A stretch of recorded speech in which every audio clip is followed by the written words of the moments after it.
Bonjour, nous sommes le 29 mai 2020 et sous un grand soleil, au midi solaire d'ailleurs, ce qui explique la casquette, je reviens vers vous pour ce point hebdomadaire. Étant donné que nous sommes à l'extérieur, je me permets de retirer le masque. La situation en termes d'épidémie Covid au sein de l'hôpital est toujours aussi calme, avec 6 patients seulement hospitalisés, dont 2 en réanimation sur des séjours longs. Mais le virus circule toujours. Et en ville, sur les 15 derniers jours, à l'échelle de la Haute-Savoie, une quarantaine de personnes ont été détectées positives.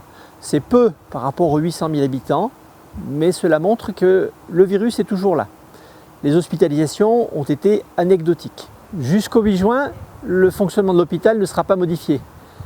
Mais d'ores et déjà, nous travaillons à cette période d'après qui, sous réserve que l'évolution des chiffres soit toujours aussi favorable, permettra de redéployer des moyens matériels et humains pour la prise en charge des pathologies les plus classiques, pour assouplir les règles de visite à l'hôpital, les règles de consultation, tout en adoptant des règles de fonctionnement qui fassent barrière au développement du SARS-CoV-2.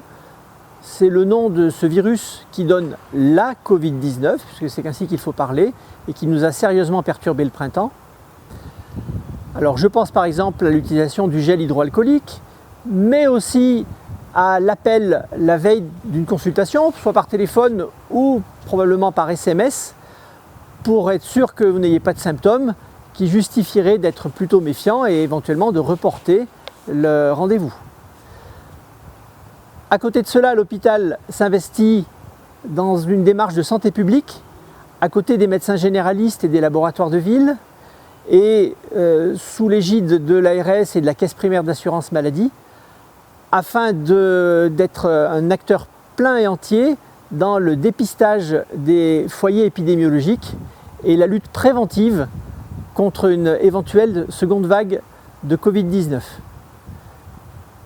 Je vous remercie et à la semaine prochaine.